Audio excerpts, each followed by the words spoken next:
Hello friends.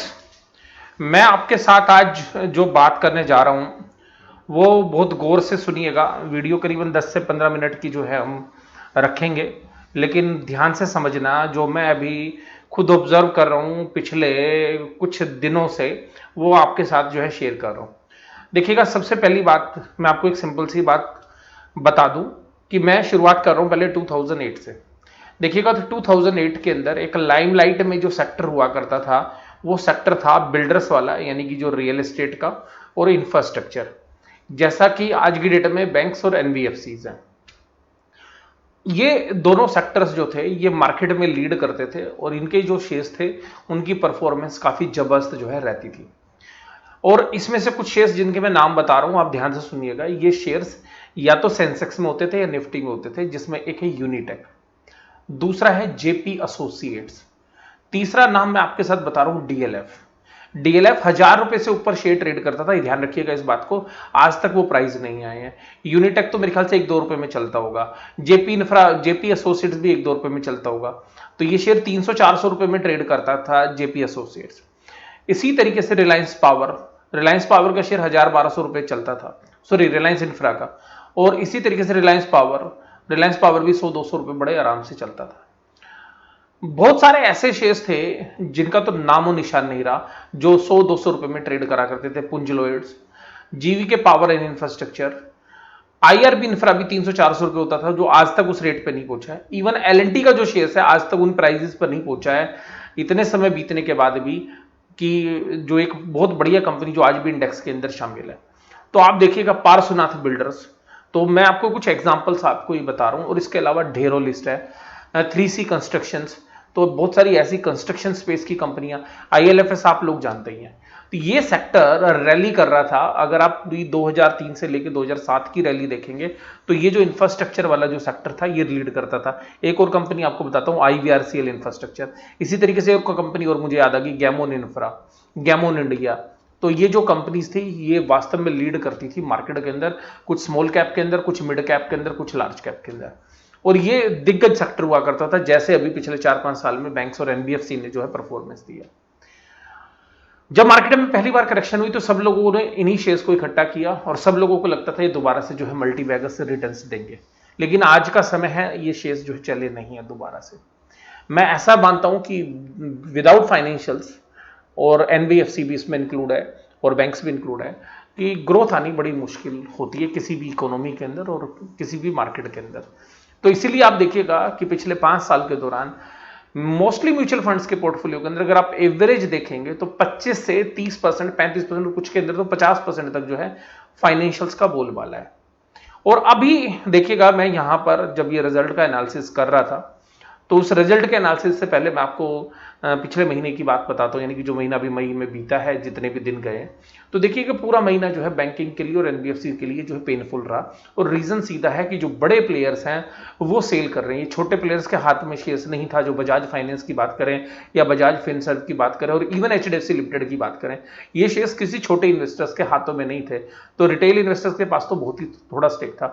तो जो value investor था उसने वहां से माल बेचा। ये बात ध्यान रखिएगा, जो इन्फॉर्म्ड इन्वेस्टर है उसने ये माल बेचा है। और ध्यान रखिएगा, बैंक निफ्टी ने पहले लो लगा दिए हैं जो 7,500 के निफ्टी के ऊपर थे। उस लो के आसपास जो है मार्केट खड़ी हुई, और इसी तरीके से एनबीएफसी के अंदर भी। तो मुझे कुछ ऐसा रिपीट होता हुआ लग रहा है कि वो दिन शायद वापस ना जाए। लेकिन अभी मैं बात करता हूं पिछले अगले 3 दिनों के लिए। तो देखिएगा, निफ्टी के अंदर बहुत जबरदस्त शॉर्ट्स पोजीशंस बनी हुई हैं। निफ्टी के अंदर नहीं कहूंगा मैं, बैंक निफ्टी के अंदर तो बैंकिंग और फाइनेंशियल से बहुत सारे शॉर्ट्स बने हुए हैं। और हो सकता है कि जो फॉरेन इंस्टीट्यूशनल इन्वेस्टर्स हैं यहां पर आप लोगों से, जो रिटेल इन्वेस्टर्स हैं, उन्होंने भी जो है स्पेकुलेशन की वजह से शॉर्ट्स बिल्डअप कर रखे हो।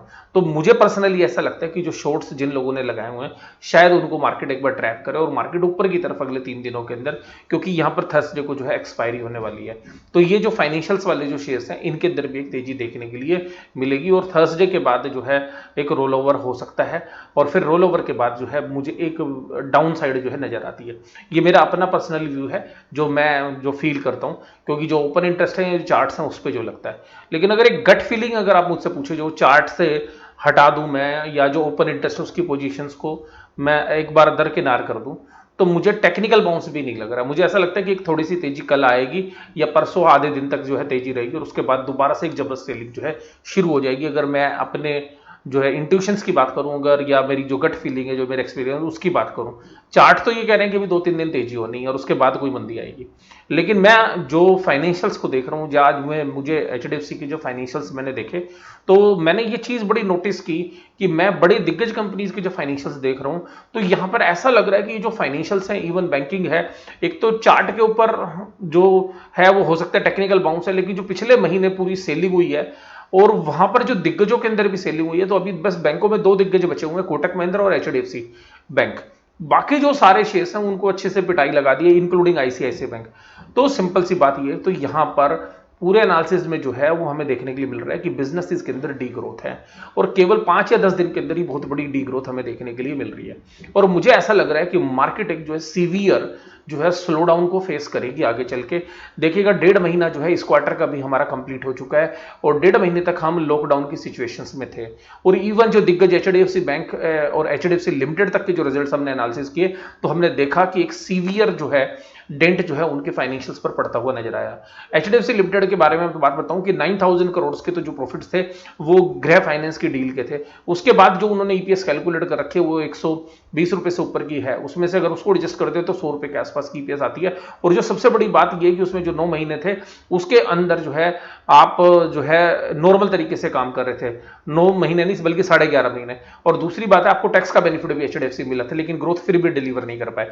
तो मुझे ऐसा लग रहा है कि ये जो बिजनेसेस हैं इसमें अभी 6 महीने के अंदर जो पेन आएगा और उसके बाद जो बड़े इन्वेस्टर्स जो हैं इसके अंदर है, जो स्मार्ट इन्वेस्टर्स, तो अगर उनकी सेलिंग स्टार्ट हो गई तो मुझे जो है यहां पर इस पूरे सेक्टर के अंदर भयंकर मंदा जो है वो दिख रहा है। और मैं आज आरबीएल बैंक का भी एनालिसिस कर रहा था तो मैंने देखा कि उनकी जो नॉन परफॉर्मिंग एसेट्स बढ़ी है और किस तरीके से 700 रुपए के शेयर प्राइस को 105 या 10 पे ले आए और 105 और 10 के ऊपर भी जो बड़े इंस्टीट्यूशन है वो यहां पर भी सेल करने लग रहे हैं। तो देखिएगा ये जो सारे इंडिकेशन है वो मुझे 2008 की याद दिलाते हैं कि जिस तरीके से 1200 रुपए का जो डीएलएफ है वो 100 रुपए 80 रुपए तक का जो है उन्होंने सेल कर दिया था।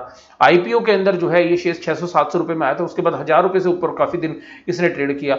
लेकिन इसी तरीके से शोभा डेवलपर्स का शेयर देखिएगा, आज तक वो प्राइस उन शेयर्स को नहीं मिले हैं जो उन्होंने 2008 में टच किए थे, 12 साल के बाद भी। और इवन जो दिग्गज कंपनियां इंफ्रा की वो भी कुछ कर नहीं पा रही हैं। तो सिंपल से तौर बहुत सारी कंपनियां तो आप लाइन लगा के देखिएगा इंफ्रा में बर्बाद हो गई।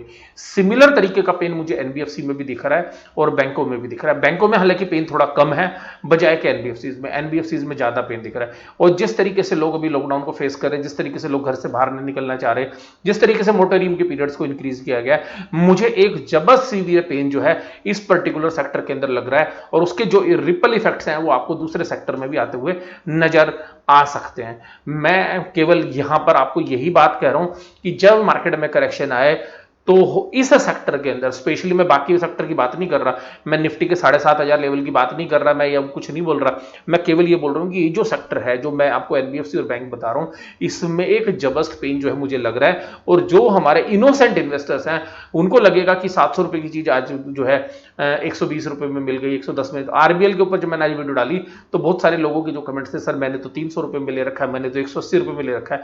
जिसने 300 रुपए में भी लिया तो उसके 700 रुपए के ऊपर 50% ज्यादा का डिस्काउंट था, जिसने 200 में भी लिया था 500 रुपए नीचे सस्ता लिया था हायर प्राइस से।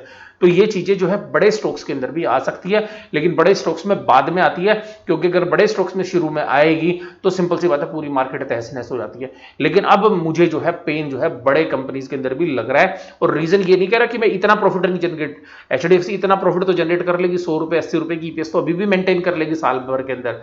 लेकिन दिक्कत यह कि जो उनको वैल्यूएशंस मिलते हैं वो ग्रोथ की वजह से मिलते हैं और ग्रोथ जो है वो खत्म होती हुई नजर आ रही है।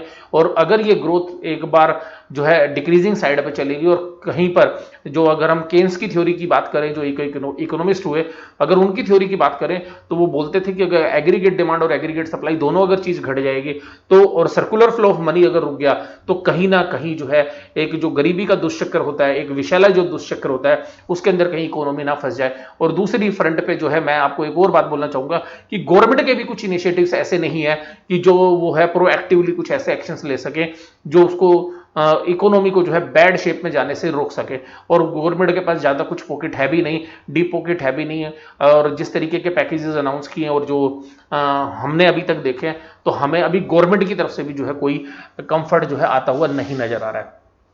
तो मैं किसी पर्टिकुलर शेयर्स की बात नहीं कर रहा, बट मैं सिमिलरली एक बात बोल रहा हूं कि मुझे ये पूरा सेक्टर एनबीएफसी और बैंकिंग और स्पेशली जो एनबीएफसी वाला जो सेक्टर है, इसमें मुझे जबरदस्त पेन लग रहा है। सिंपल सी बात है कि जो डिमांड है वो वहां से डिटोरिएट होती आ रही है। अगर मैं इसी तरीके से लोन बुक की बात करूं, मैं केवल एनबीएफसी के अंदर एक स्पेस के अंदर आपको बात बताऊं जहां पे मुझे अभी भी कंफर्ट है, वो है गोल्ड लोन वाला। क्योंकि गोल्ड लोन ऐसा लोन है जिसके अंदर गोल्ड के प्राइस बढ़ते जा रहे हैं, और वो कंपनियां चाहे मुथूट है चाहे मन्नापुरम है, उनको कंफर्ट अभी भी है। दूसरी बात, एक और बात मैं आपके साथ करूंगा मन्नापुरम और मुथूट के बारे में भी, कि यहां पर जब लोग अब दोबारा से अपने बिजनेस पे लौटेंगे तो लोन लेने के लिए हो सकता है कि जो गोल्ड उनके पास है तो उसको प्लेस करके जो है दोबारा से जो है इन कंपनीज का बिजनेस बढ़ता हुआ नजर आए। लेकिन जो भी अनसिक्योर्ड लोन वाली कंपनी है, जो इवन हाउसिंग फाइनेंस के अंदर जो कंपनी है, अगर हाउसिंग फाइनेंस की बात भी करें, अगर मान लीजिए कि पिछले एक साल के अंदर अगर किसी ने हाउस लिए और बिल्डर से जो है प्रोजेक्ट है, और वो बिल्डर्स के प्रोजेक्ट आप देखिएगा वो खटाई में अटकते हुए नजर आएंगे due to the liquidity problem.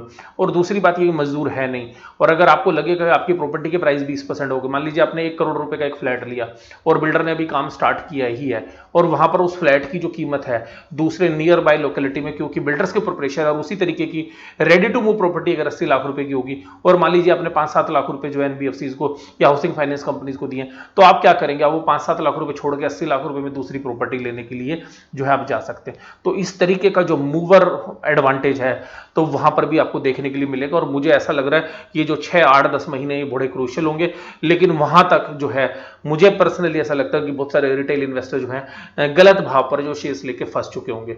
और अगर आपको कुछ लेना भी है तो यहाँ पे जो है उन सेक्टर्स के अंदर ही आप निवेश करें जो भी आपको सेफ लग रहे हैं, जो कंजम्पशन लेड है। यानी कि जैसे आप मान लीजिए आपको कपड़े पहने, तो कपड़ों में भी शायद हो सकता है थोड़ा स्लो डाउन है।